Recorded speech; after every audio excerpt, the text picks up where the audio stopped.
Public Service.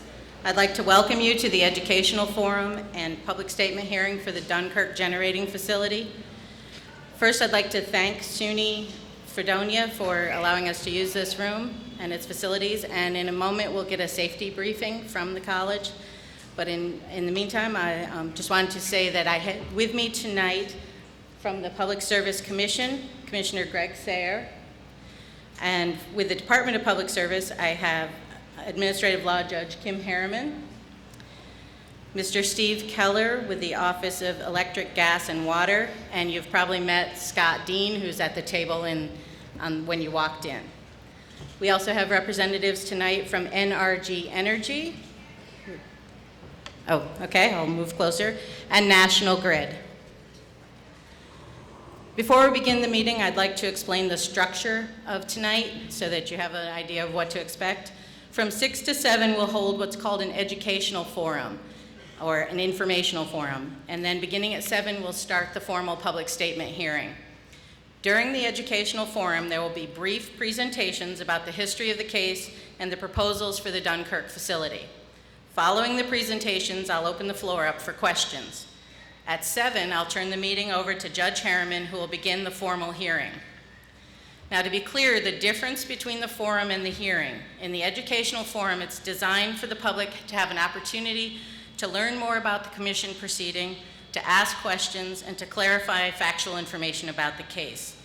The hearing is a chance for interested parties to make a formal comment or statement about the case for the record. A stenographer will be making a transcript of the hearing, and your comments will be considered by the commission when making a decision on the case.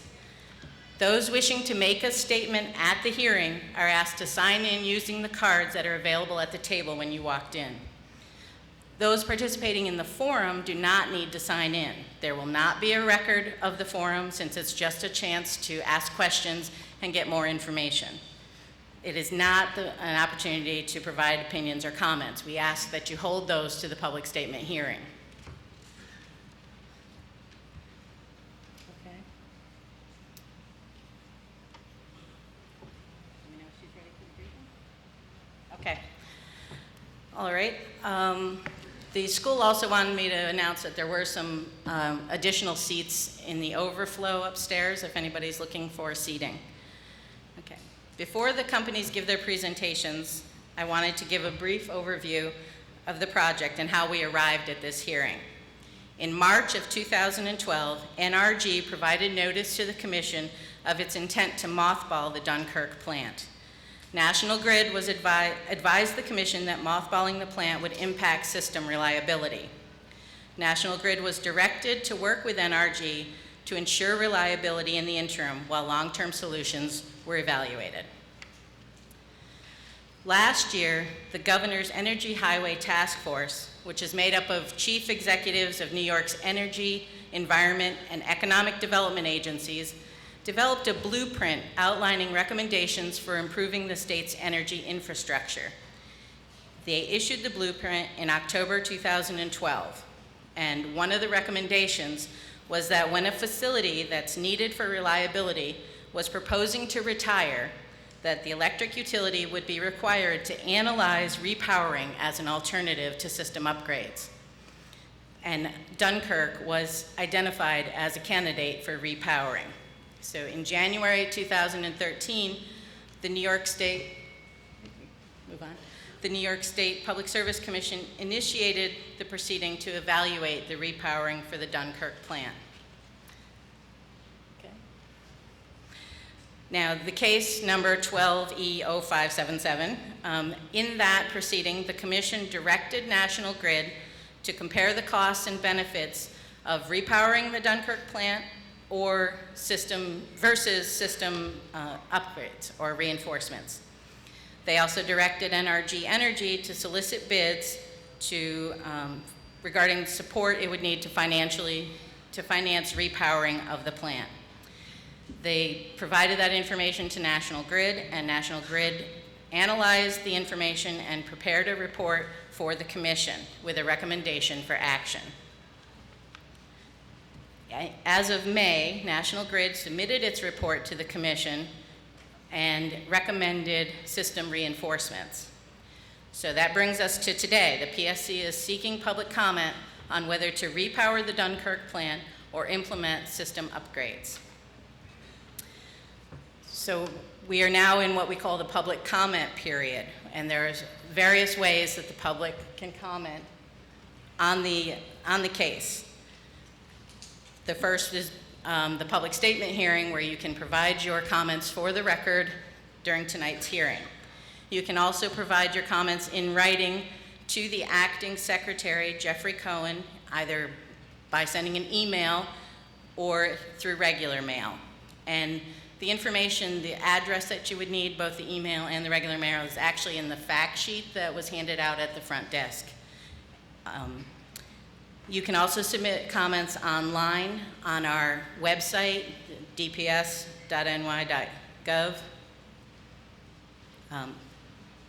What you would need to do is just search for the case number, which again is in this presentation and in the fact sheet, and it will bring you to a page about the case, and one of the options is to provide comments.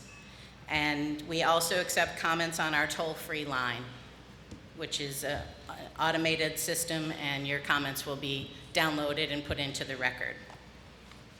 The comment period for this case has been extended to August 16th, and we accept comments right up to that time. And then what will happen next is that the commission and staff will review all the case documents, including the public comments, and the commission will make a decision on the case. They will evaluate the case in terms of effectiveness in alleviating reliability issues and the potential impacts on ratepayer costs, the environment, the economy, and any other relevant factors. So again, I'd like to just reiterate before I turn this over to NRG for their presentation, is I'd like to reiterate that this portion of the evening is for questions to clarify information and understand more about the project. Formal comments, opinions, and statements should be held till the public statement hearing. Thank you.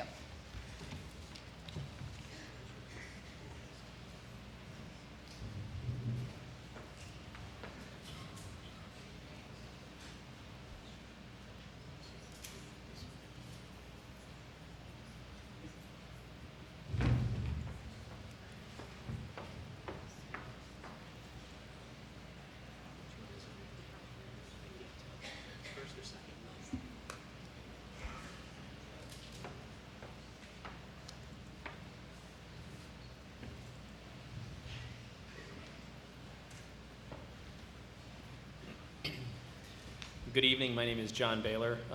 I am the project manager, the senior director of development for NRG Energy.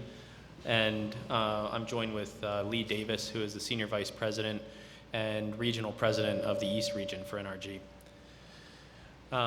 Tonight I would like to talk to you about the NRG repowering project.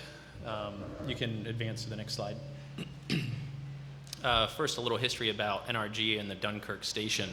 The Dunkirk station was originally built in the 1950s and has been a member of the community for 60 plus years. In 1999, NRG purchased the Dunkirk facility from Niagara Mohawk, and since that time, we have made a number of investments in the community and in the Dunkirk facility to make it the cleanest, one of the cleanest coal facilities in the United States. The most recent being the back-end control additions that we made in late 2010. Next slide. When the RFP originally came out, one of the things that National Grid requested, and there were a number of requests in the RFP, was in order to meet the reliability, there was a certain megawatt size for the facility that it needed to be to meet their long-term planning needs. There was also a need for 2 separate generators. So NRG had, about a year previous, had launched the development initiative at Dunkirk with a combined cycle unit. And so in response to this RFP, we came up with 3 different distinct solutions, and we presented them to National Grid in our response. The first is a combined cycle, which was our original development plan, coupled with refueling with natural gas of one of the existing coal facilities, providing them the ability to use either unit and maintain reliability on the two separate networks that interconnect at Dunkirk. The second option was to refuel 3 of the existing coal boilers at Dunkirk with natural gas, and that would be a permanent conversion to natural gas. And then the third option was to use what we call peaking facilities. And peaking facilities, just so you understand what we're talking about, are facilities that turn on and off very quickly. Typically, they're less efficient than combined cycle facilities, but they're designed to operate when the system absolutely needs the power. In our proposal that we presented to National Grid, and in the conversations that we've had with the community at large, we've identified a number of benefits from the repowering opportunity at Dunkirk, and we laid them out in our bid to National Grid. The first of the benefits would be technology benefits.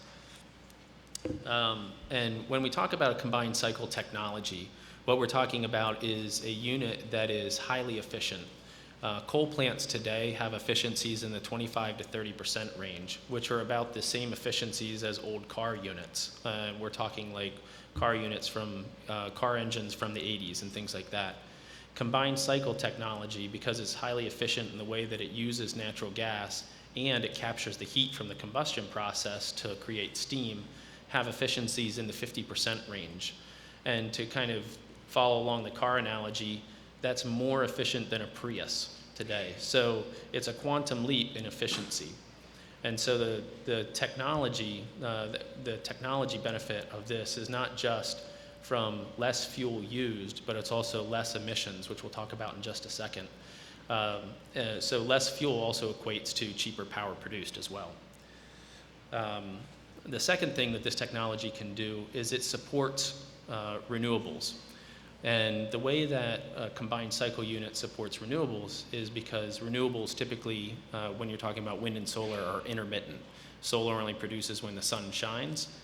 Wind only produces when the wind blows. And when the sun stops shining or the wind stops blowing, you need something that can ramp up very quickly. And this type of technology can do that.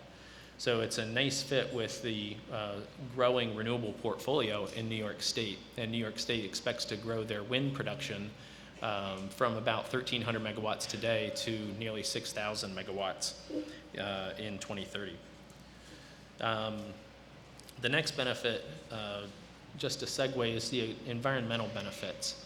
And what you see here up on the screen are very strong environmental benefits. And let me explain why you see benefits like this. First and foremost, the conversion from coal to natural gas. Natural gas is inherently much cleaner fuel source when combusted. That's number one. But number two is the efficiency. The comparison that you see here is based on historic emissions at Dunkirk. So, recall that we've just invested nearly $200 million in back-end controls to make Dunkirk one of the cleanest coal plants in the country. And we can still achieve 99.9% emissions reductions by converting to a natural gas high-efficiency combined cycle unit. And those translates to savings as well, not just lower emissions, but also savings to ratepayers. The next benefit is the ratepayer benefits. As part of our proposal, we conducted a study with an economics group to look at what would this project mean to New York State ratepayers, and then to refine it a little further, what would it mean to Western New York ratepayers? And what we found was that you have about a $300 million benefit annually, and we only studied the first 10 years, but about a $300 million benefit annually to to all of New York State ratepayers. But when you look at just Western New York ratepayers, and we define Western New York as really from Syracuse west. When you look at that geographic area, you're talking about $90 million a year. And that comes from, a lot of that comes from your efficiencies from having a high efficiency, very clean combined cycle unit. So you have very strong ratepayer benefits, reducing the wholesale cost of energy. But when you roll those benefits forward, so for every dollar that the ratepayer saves, that's a dollar that they can use elsewhere. And that leads you to very strong economic benefits because there's an economic spillover, excuse me, an economic spillover effect as well. So for every dollar that we're saving the ratepayers, and that $300 million that we're saving across the state annually gets spent over and over and over again. So you see very strong economic benefits as well.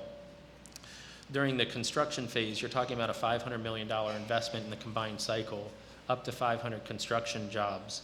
And what that equates to is long-term jobs. You see total jobs during the 10 years of operations up here on the screen is in excess of 1,300 jobs. And that's a statewide number. I'm sorry, that's a Dunkirk region number. And what that is, though, just so you understand, is that for every job that we have at the plant, and we have maintenance guys coming in to do maintenance on the plant, we have the operations guys at the facility. They're going out and they're shopping in the community. They're paying their taxes. That's teachers in the schools. That's restaurants, that's grocery stores, and that dollar gets spent forward. So you have very strong ratepayer, and that multiplies then into very strong economic benefits. So overall, we feel like what we have proposed, the combined cycle unit here, delivers very strong ratepayer benefits. It provides long-term 30-plus year reliability benefits to the region, and it delivers and continues to deliver for the life of the facility very strong economic impacts as well. Okay, thank you, John. Can everybody hear me okay? Can you hear me now? Okay. Okay. Sorry I asked that question. Good afternoon. My name is Lee Davis with NRG, and I am covering one slide because I speak so slowly they only allowed me one slide. But, one of the things that I wanted to point out, what John addressed were technical ratepayer economic benefits for the state and for Western New York of the projects and the different scenarios that we've proposed to National Grid and the PSC. One thing that we did want to point out, and you can see a number of benefits summarized on this slide, but one of the things that I did want to point out was we really have a fundamental choice between serving reliability in two different ways. And you're going to hear from National Grid about what they're planning to do to serve reliability, but what we believe we are providing here is a local reliability solution. And what we mean by local is that we don't depend on energy flows in or out of the state to provide you air conditioning on a very hot summer day like we're having today. And in fact, I can point to two instances in the region that we serve, which is, all the way from Maine all the way down to Virginia in the region at NRG that we work in the past few weeks that, really call into question whether you want to have your reliability served from another state or from another country. One of those instances was in July 3rd. Hydro-Quebec actually had a number of tie lines that come into New England, New York, and some other areas that were affected by brush fires. And those brush fires actually took out 3,300 megawatts of interconnection capability into New England, New York, and some other provinces in Canada. And to give you some scale on what 3,300 megawatts means, what we're proposing is just over 400 megawatts, so it's about 8 Dunkirk repowerings. If you look at what we currently have online as 75 megawatts, I can't even count that high, but it's a big factor of the number of Dunkirk facilities we have online. And when you do away with a power plant such as the Dunkirk facility, you do leave yourself in the hands of other jurisdictions to provide for your reliability.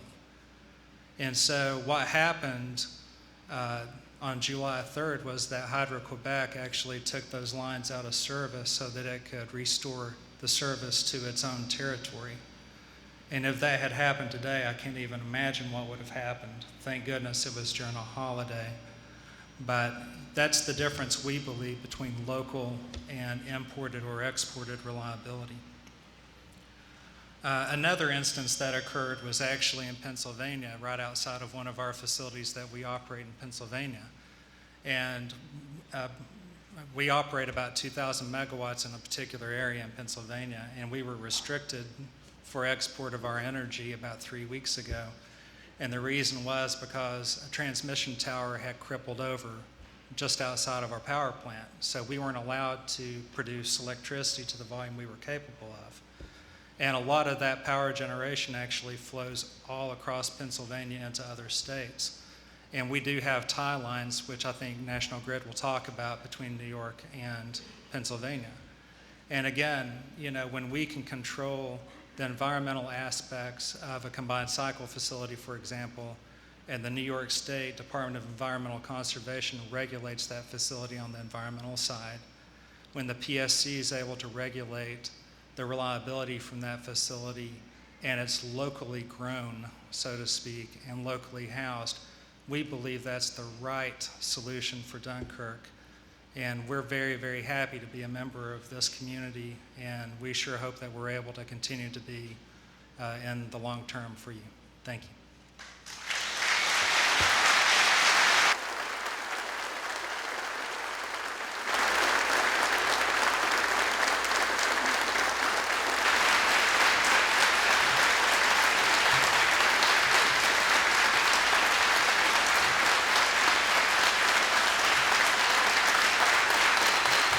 Okay, thank you. We're going to turn the floor over now to National Grid, who has a brief presentation.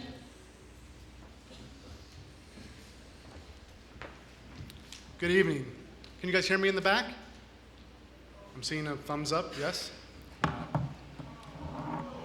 No? How's that now? All right. My name is Bill Malee. I work with National Grid.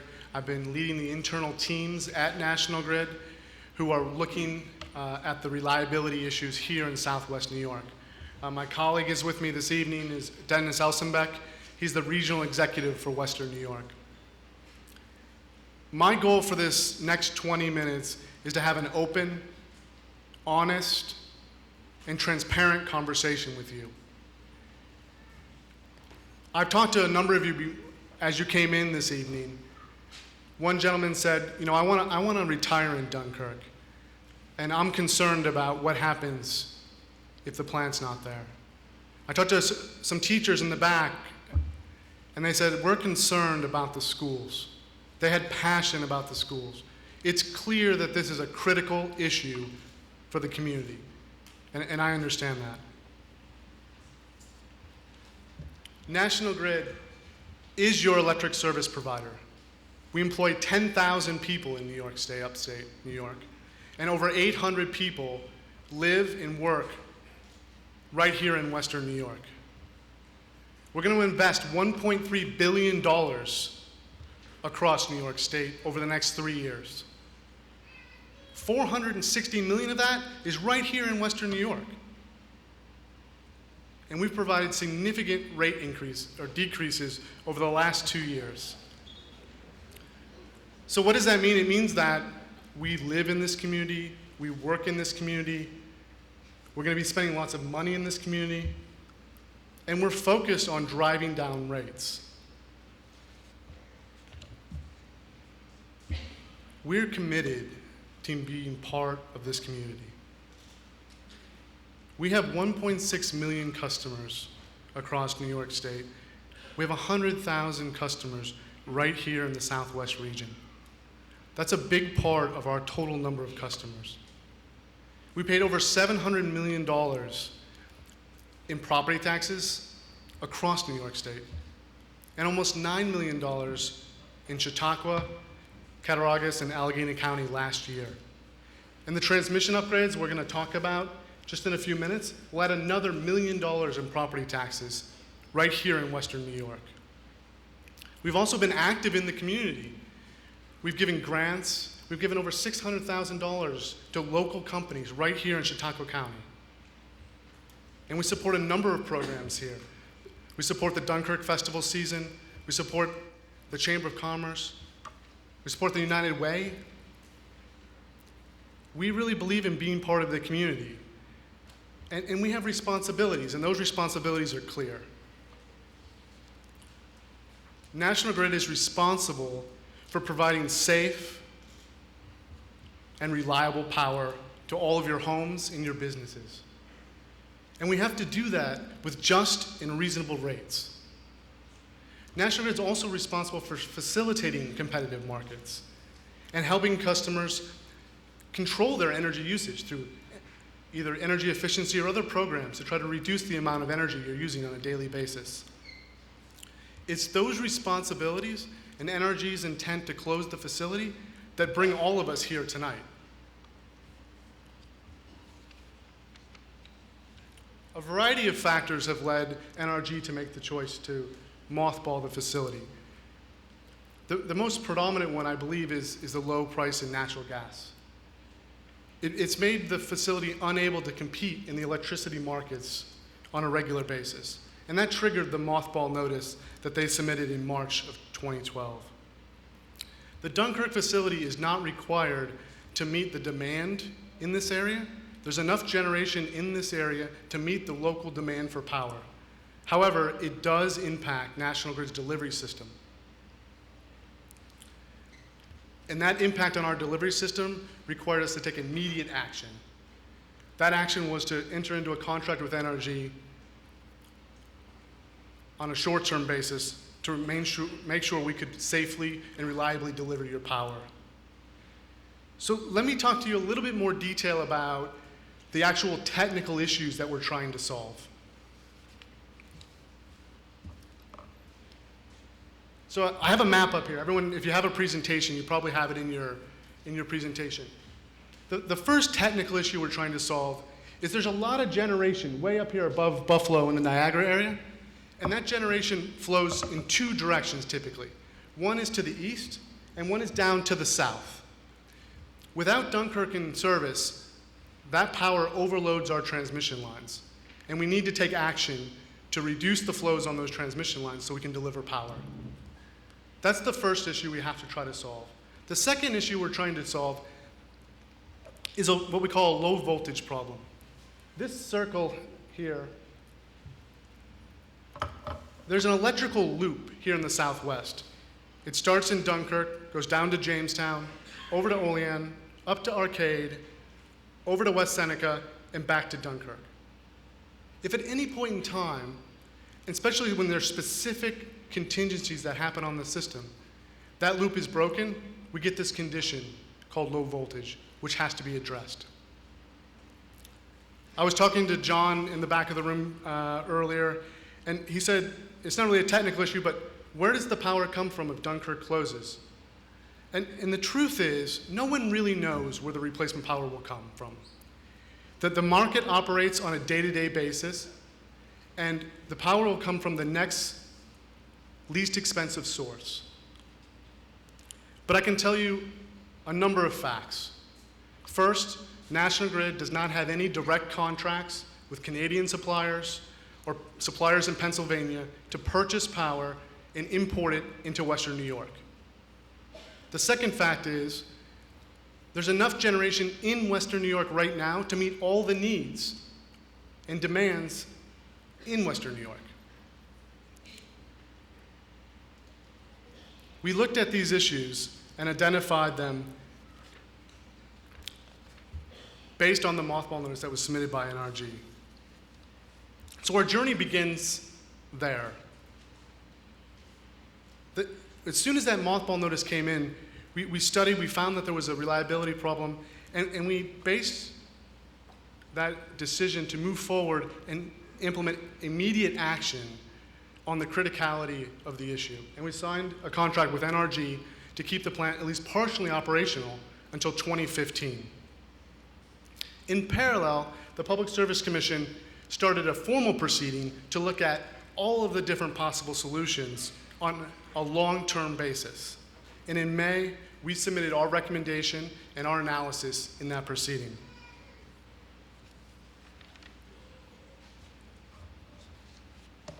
The analysis looked at 5 major areas.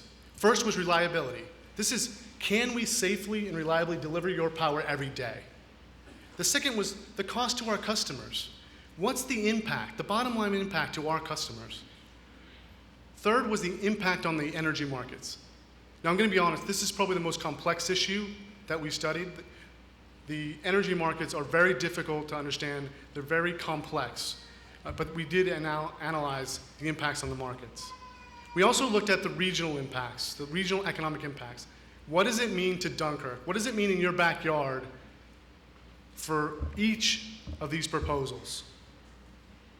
And finally, we addressed the environmental conditions and considerations. After taking all of those factors in and looking at each one, National Grid found that the transmission solution was actually the best solution to solve the reliability problem. It was the lowest cost for our customers. It was also the least risk for our customers. And it had the minimum impacts on the competitive markets. Now let me walk you through in more detail how we actually got to that recommendation.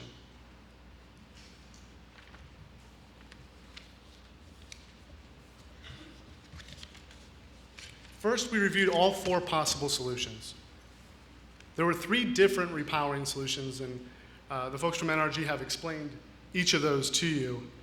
The 4th is a transmission solution, and it's actually a suite of projects. There's a number of individual projects that solve the reliability need. First is the capacitor banks, which are transmission equipment that address the low voltage issue that we just spoke about on the map. Those will go in Dunkirk station. It would also go in a station in Tonawanda. The next issue that we want to address is those power flow issues. And there's a number of projects which would take place to solve those problems. The first is a set of reconductored transmission lines which start in Humphreys, go through Allegheny, and on to Olean. The other in a different geographic location, start in Niagara, go through Tonawanda, and ultimately end in Amherst. After all of the solutions were identified, we evaluated the impacts on reliability. You know, reliability is the threshold. You know, I like to call it the price of entry. Whatever solution is chosen, it has to meet the reliability needs. 3 of the 4 proposals did that. Repowering option number 1, repowering option number 2, and the transmission solutions all met the reliability needs. And based on the assumptions that we used in the study, all of those would solve the reliability needs out through 2025. Repowering option number 3, which was the peaking units, they start really quick, but unfortunately, they weren't large enough to solve all of the technical issues that were on the system. So for the remaining 3 solutions, we moved them on in the analysis and looked at what is their cost to customers? What is their impact on the wholesale markets? How does it affect this community, the regional economics? And ultimately, what's the impact on the environment?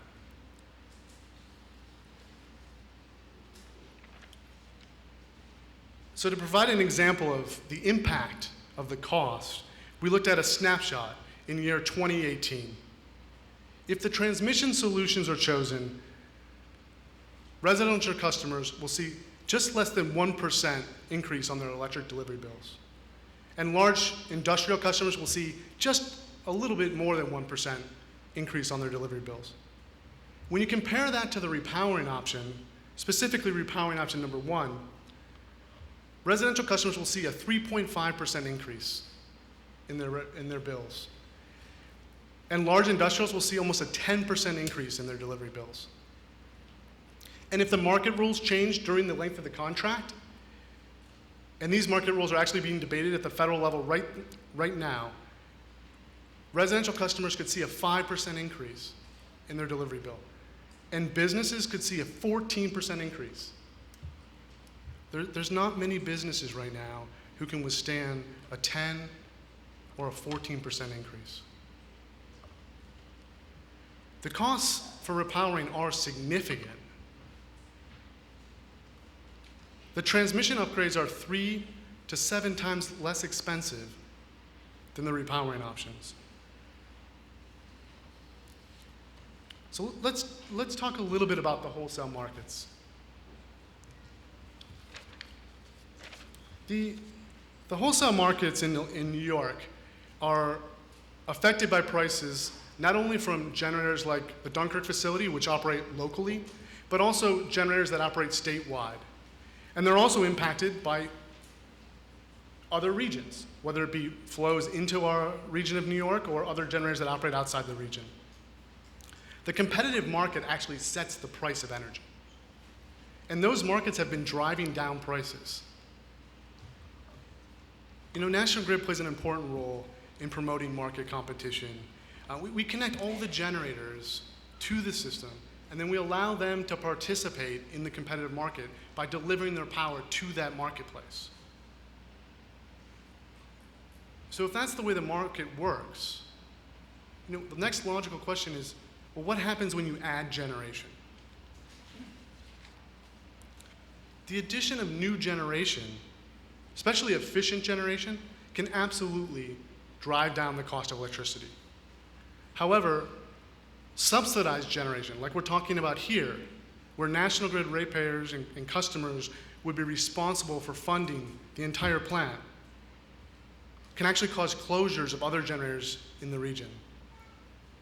And subsidizing that generation with out-of-market payments, it shifts all the risk from the generator and the generator's investors right back onto customers.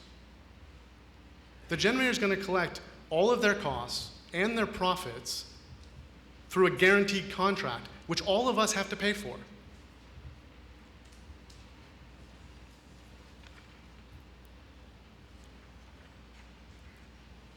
Now, I'm keenly aware of the impacts this is going to have on this community. This issue, whether it's repowered or whether the transmission solutions go forward, will absolutely have a huge impact on the community. I've personally spoken to the mayor, I've spoken to the superintendent, I've spoken to County Executive Edwards. They've each laid out the critical issues that this community would face if this plant isn't repowered. We understand, it's a huge issue. There's one thing that our economic analysis showed, is that during the initial phase of construction, regardless of which solution you pick, there's absolutely economic benefits that come directly to this region. The job increases, the economic impacts are absolutely going to happen in the first phase. And actually, repowering option number 1 is the largest driver out of any of the solutions for that economic growth in the early phases. And that's predominantly because NRG is going to put a large capital expenditure in a short amount of time in this region. It's absolutely going to drive up jobs. However, the issue is once the rates go into effect, and we actually have to start paying for it. Once you start taking into account the rate impacts, we actually start seeing negative or loss of job impacts for the rest of the term. Now, when we looked at this analysis locally, very locally, in the Dunkirk area, there's absolutely not as significant losses here locally. And that's because you have the plant, it's physically here, and there's permanent jobs which are retained in that plant. But we also have to look at it more broadly. Another key local issue, which many of you have expressed to me, is the impacts on the environment. There's really no debate that a new, highly efficient gas unit will provide better in performance for the environment than a coal facility. There's no debate there. However, NRG has already decided to close the coal facility. So the question really is, what is the emissions profile of the new plant operating on gas versus no emissions from the transmission solution. And when we looked at that, repowering option number 1 actually still reduced the emissions across the state. And the reason for that is because it actually displaced less efficient generation elsewhere in the state of New York. Repowering option number 2 had kind of more of a flatline environmental profile. And the transmission upgrades really have no impact on the environment, or very minimal impact, because they're going to be in existing substations and existing land that we already own. So there's not going to be additional impacts on the environment. The 5 areas I've just talked you through and walked through: reliability, the cost to our customers, wholesale market impacts, regional economics, and the environment were the basis for our recommendations. After completing our analysis, we've recommended that we move forward with the transmission upgrades to address the reliability need at the lowest cost to our customers, the least risk to all of you, and with minimal impacts on the wholesale market. Repowering under the NRG proposal would shift a significant amount of fixed costs to the customer and away from investors. And it is really contrary to the key principles of markets. National Grid is not against repowering in principle. Our position does not preclude NRG from repowering the plant. We understand that the impact is significant to this community. But we also have an obligation to all of our customers. The PSC has our recommendation. They have the proposal from NRG, and they're going to render a decision. I want to thank you for taking time to listen to me with an open mind, recognizing the criticality of this issue for your community. And I really look forward to hearing all of you speak this evening at the statement hearing, where it's really your opportunity to make a statement on the record so that the PSC can take it into consideration. Thank you.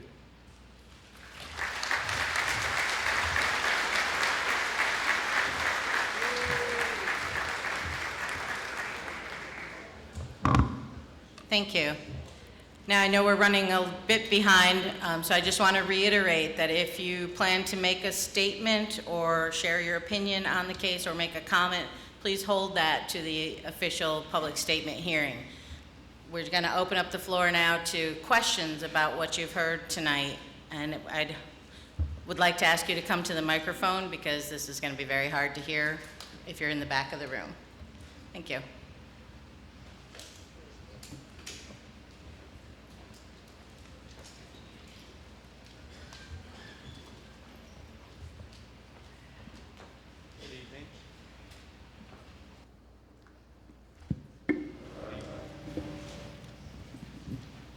How's that? Is that better? First, thank you very much for the PSC for coming here. Very much appreciate it. Thank you, NRG Energy. Thank you very much, National Grid. I did have a couple questions I was hoping National Grid you could help clarify for me. I'm Andy Goodell. I'm the Assemblyman for Chautauqua County.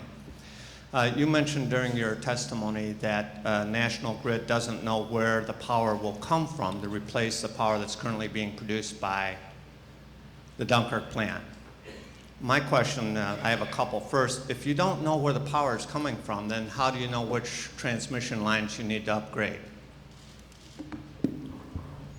It's a fair question, so let me try to find help some clarity here. So we monitor the transmission system on a minute-by-minute basis. So we're able to identify which transmission lines are actually going to be overloaded. When I say that we don't know where the power is coming from, what I mean by that is the next megawatt that comes into the wholesale market could come from anywhere.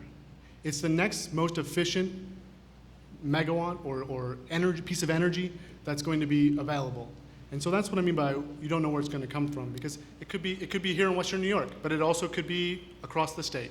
It could also be imported from somewhere else. You just don't know where it's going to be coming from. Am I correct that your projects to upgrade the lines from Humphrey and Faulkner are all designed to increase your interconnect capabilities with Pennsylvania and PGM? So not directly. That's not the reason for the project. The reason for the project is we're putting a substation just north of Olean, and that substation is to provide voltage support to that loop that I talked about. So one of the things it'll help is it'll increase the strength of the network there, and will help with the voltage support. But you're correct in saying that it's connecting into a line that will interconnect to Pennsylvania. You're absolutely right with that.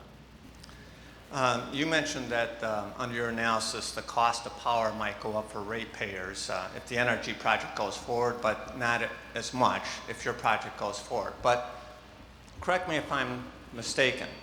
Didn't your own consultants, the PA Consulting Group, conclude that if the NRG project went forward, there would be a substantial reduction amounting to hundreds of millions of dollars to the ratepayers across New York State?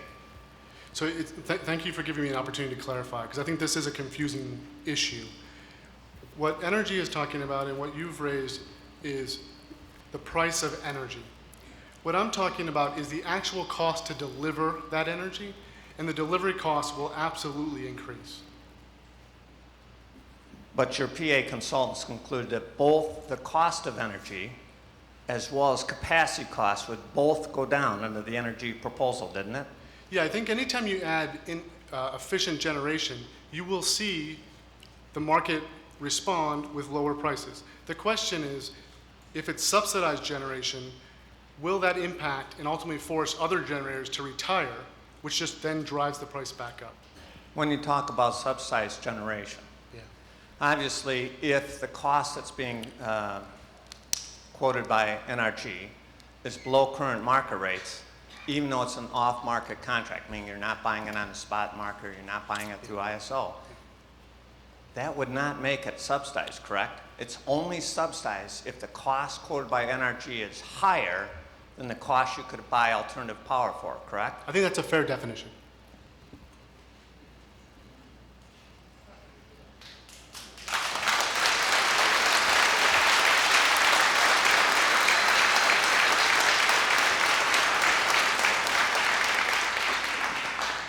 I was hoping you could explain a little bit more about your environmental analysis. Obviously, as you noted, and as the National Grid report notes, the NRG plant would be one of the most modern, state-of-the-art, efficient, clean-burning natural gas plants in the state of New York.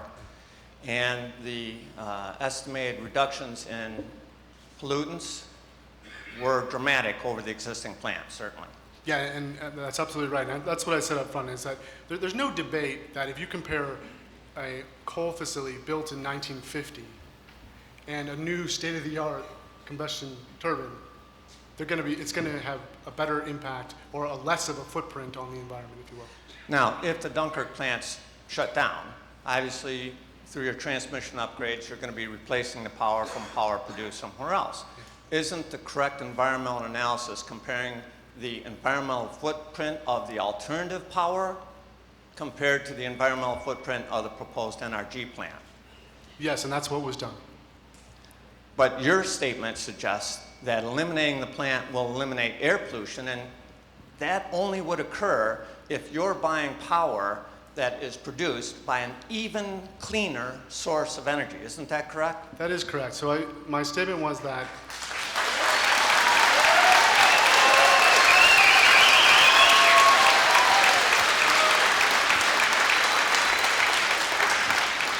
So I believe I stated that the Dunkirk facility, the first repowering option, even when compared with the transmission solution, would reduce the environmental impact across New York State. Thank you.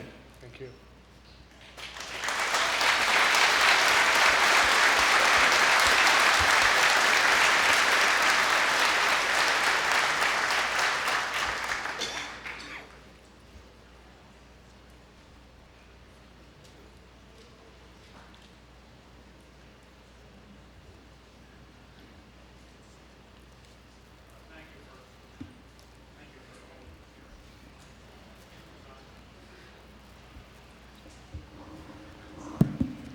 Thank you for holding this hearing. You want to burn natural gas convert the coal plant to natural gas, and it's been bandied about that natural gas has less CO2 production than coal, and that's true. But the real issue is the greenhouse footprint, the climate forcing, and the problem is that methane escaped into the atmosphere is a greenhouse gas, even if it's unburned. And so Robert Horwath, who is a professor of chemistry who knows about these things and published these articles, has demonstrated that over a period of 20 years, methane is much worse than burning coal in terms of greenhouse gases. And so why continue this fossilized thinking with fossil fuels, and why not extend the debate to real renewable energy, such as solar and wind? You can,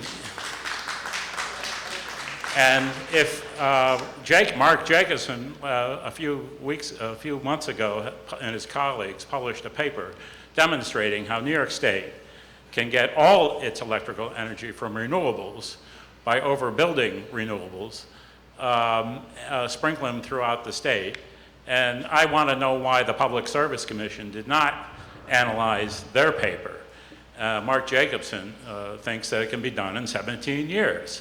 And there would be more energy jobs in every community if we did that. There'd be more energy jobs created than lost if you read their paper. So why did the Public Service Commission not analyze Mark Jacobson's paper? And I will leave you a copy of that paper with you. That's my question. So.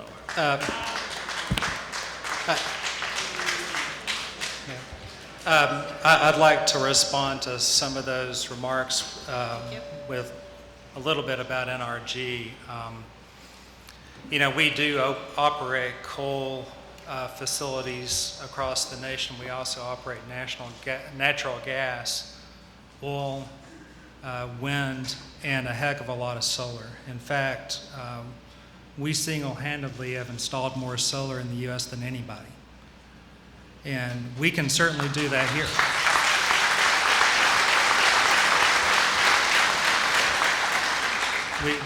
We certainly can do that here. The question that was posed to us, however, was how can we respond to a specific reliability concern caused by us shutting down the Dunkirk coal facility, and that's what we responded to.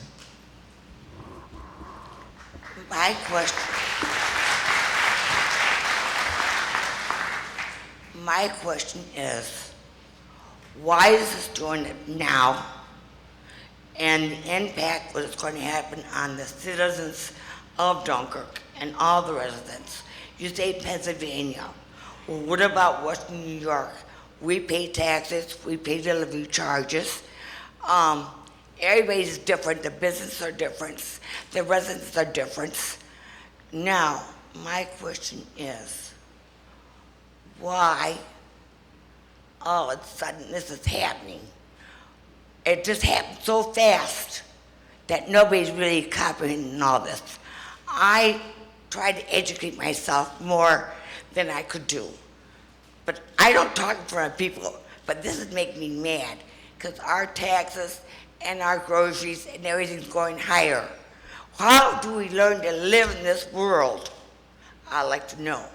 With all the impact of the energy that goes to businesses, colleges, why are they comparing Pennsylvania with New York? And you said the impact. What is really the impact on us? You did not say no solutions. The impact, well, there's no solution when there's no impact. Now you have to have solutions. You sit up there and you talk all about this, but are we really comprehending everything? No, because we don't understand. I, number one, don't understand half the things you people said. You know, you're not talking layman person's talk. I'm a simple person. But I do comprehend some of it. And I'd like to know the questions. Why is everything changing so fast all of a sudden? When nobody knew about this, and I just saw this on the elevator where I lived. So I'm voicing my opinion. And I don't understand why National Grid and what has Pennsylvania got to do with New York State? We are a state. We are a bigger state than Pennsylvania. You don't remind population-wise. It affects everybody. It affects the futures of our grandkids and every one of us in this room. Now, why can't we make these resolutions? We make all these resolutions, but you don't stick to the facts.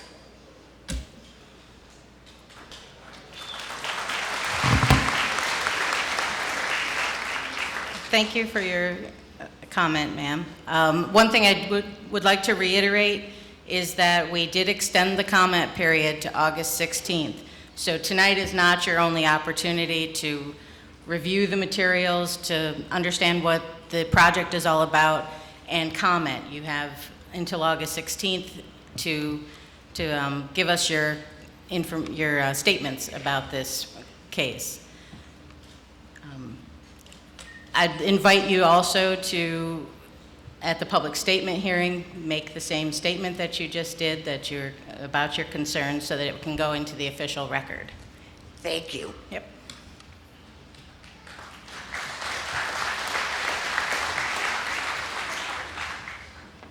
I have two questions. I have one for National Grid and one for the PSC. I heard you talk, and correct me if I'm wrong, all you talked about was you're going on with or without the Dunkirk plant. You talked about the savings and the cost down.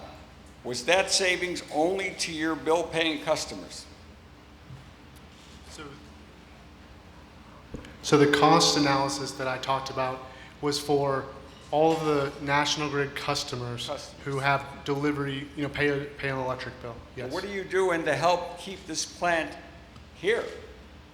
You're going to get your power, and to me, and I could be wrong, you didn't mention Canada, you didn't mention Pennsylvania, but they're there. And like you said, you're going to get it somewhere. And you're going to get it. What about this customer here who pays a delivery charge every month? They pay for their meter, they pay to have their meter read, they pay for the postage, they pay everything without any electricity. That's in your pocket, correct? So we do not purchase any energy. Previous to the shutdown, we didn't purchase any direct energy from the Dunkirk facility. And so the energy that you receive tomorrow is the same that you receive today. I understand that.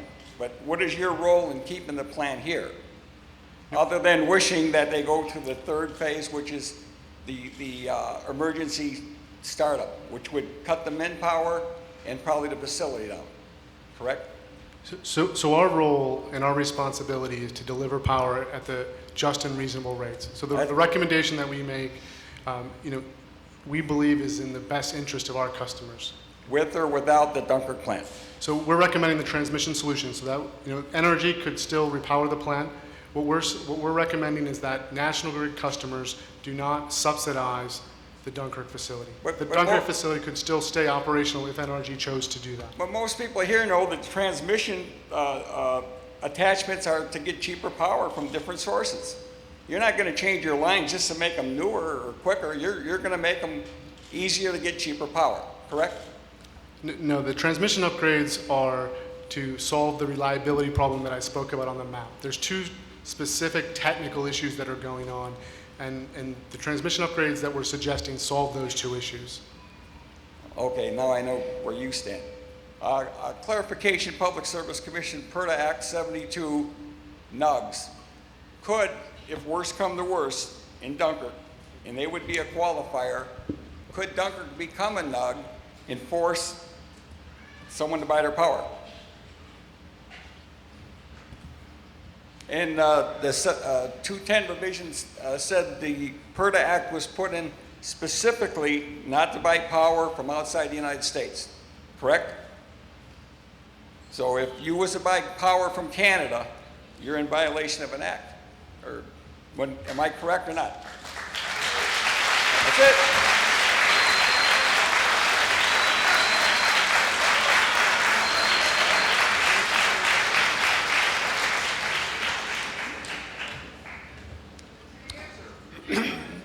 My name is Larry Behan.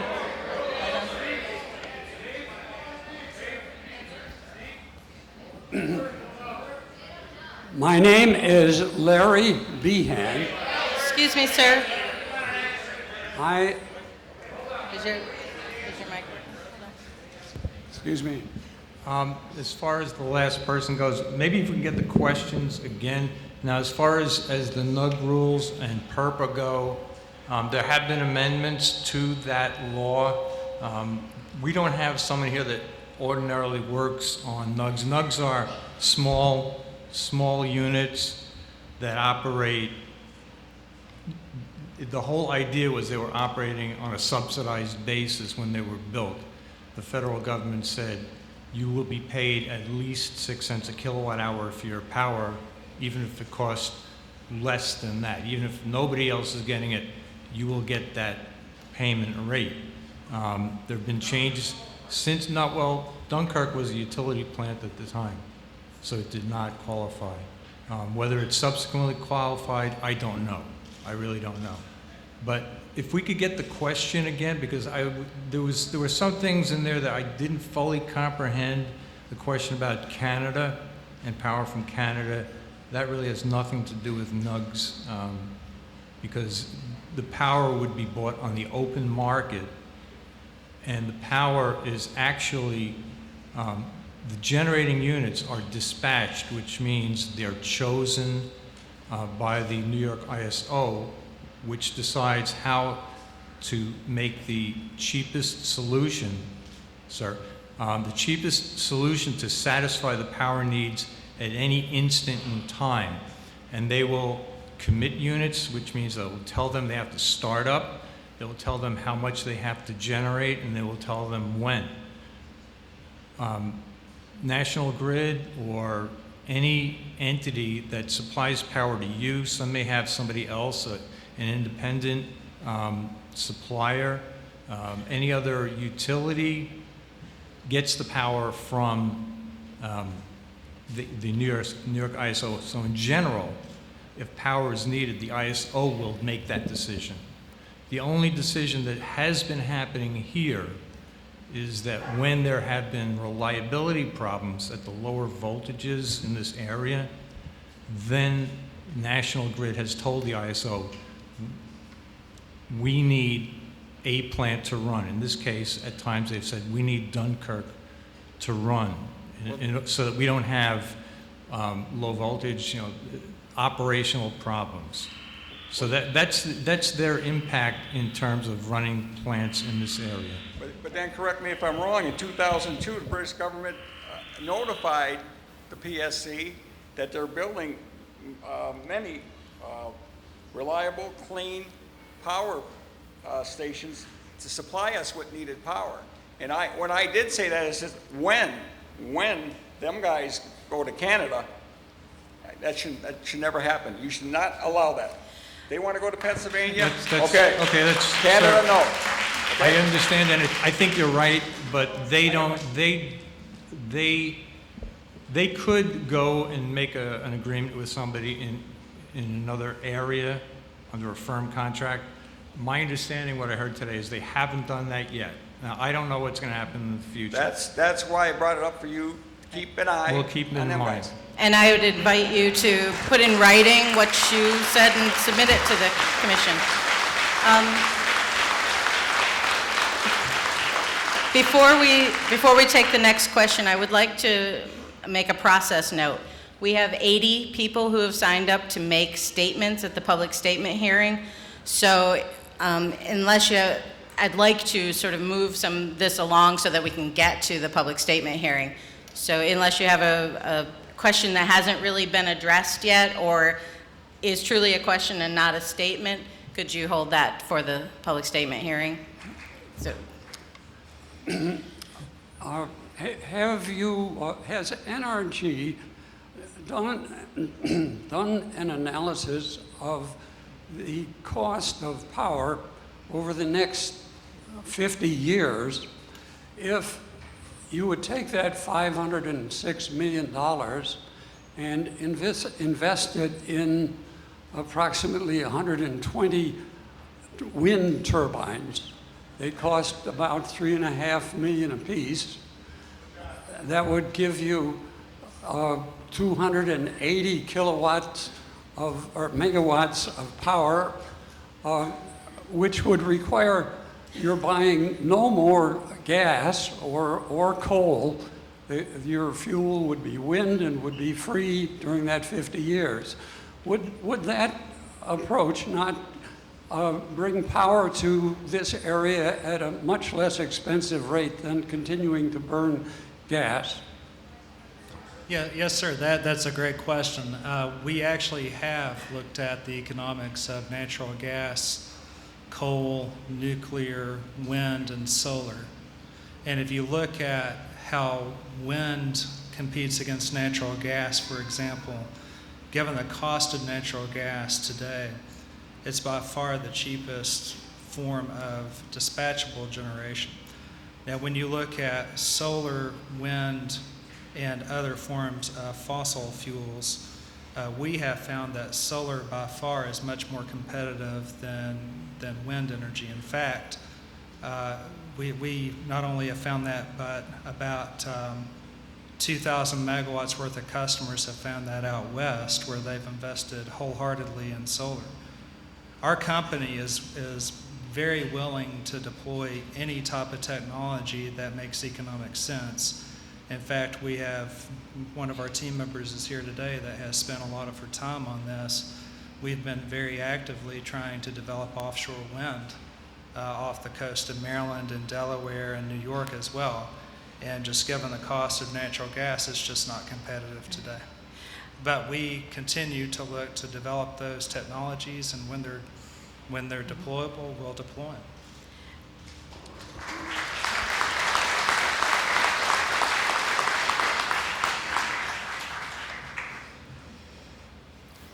This question is for National Grid. Does National Grid ever do a voltage reduction in their substations on very warm and busy days, where you actually turn the voltage down, the outgoing voltage in the substations? Yeah, it's an excellent question, actually. The New York ISO has a procedure which on very warm, very high load days, they do what they call a voltage reduction. And what that does is it automatically reduces some of the system-wide load. So yes, that does happen. That would happen at the direction of the New York ISO. When that happens, is the power more expensive to the customer when that happens by a little bit?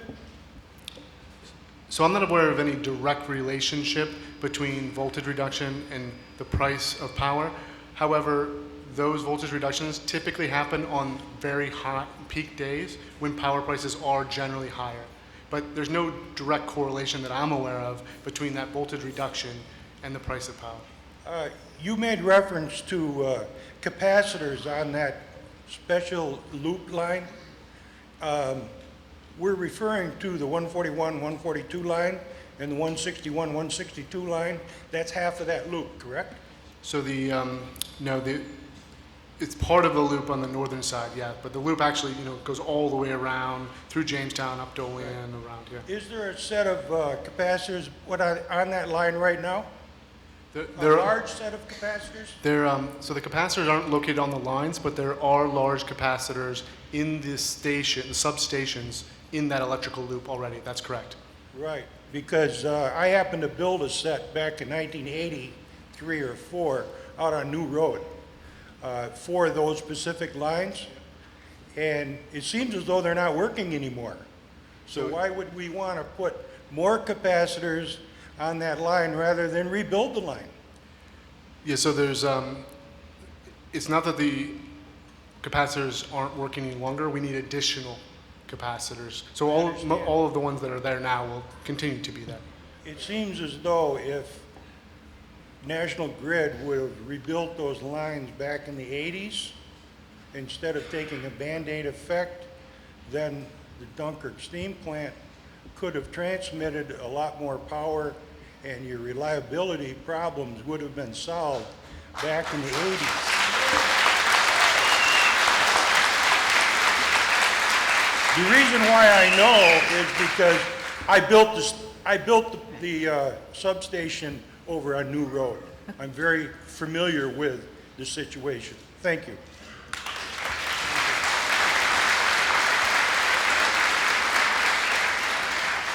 Hello, I have two quick questions. My name is Sheila Miller. I was around when they built the Somerset power plant and promised all these jobs, and they didn't materialize. They went to out-of-state workers.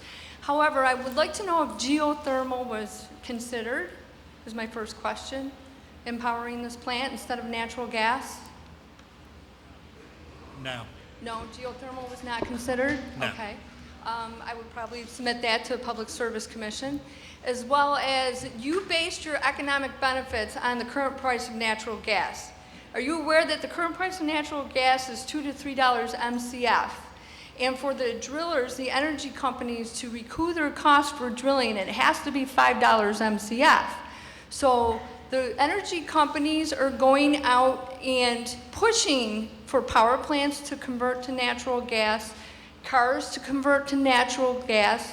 They want to ship this overseas to China with liquid natural gas.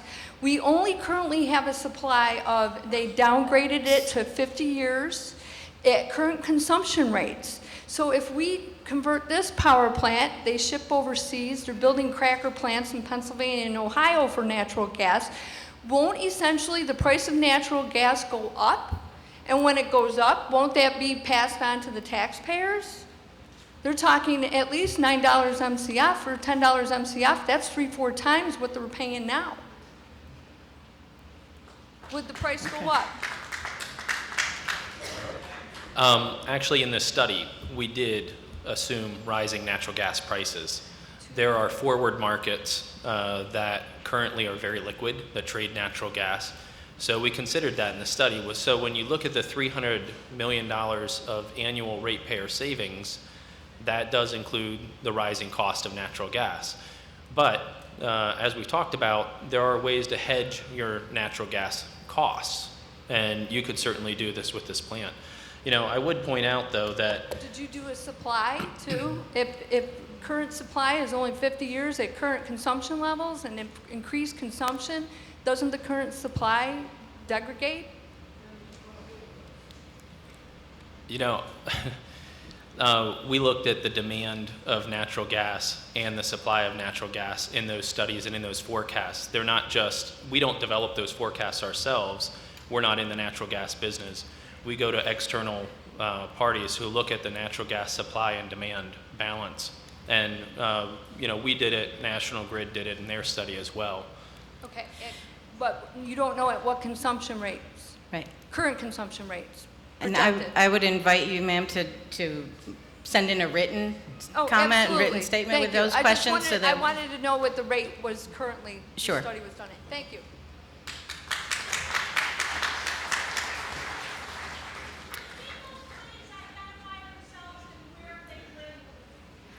Well, we'll definitely do that at the public statement hearing. This was meant to be a more informal, just questions and answers. And I believe he may be the last person before we open up to the public statement hearing. Yes, my name is Steve Abdallah. I do live in the town of Kayentone, Chautauqua County.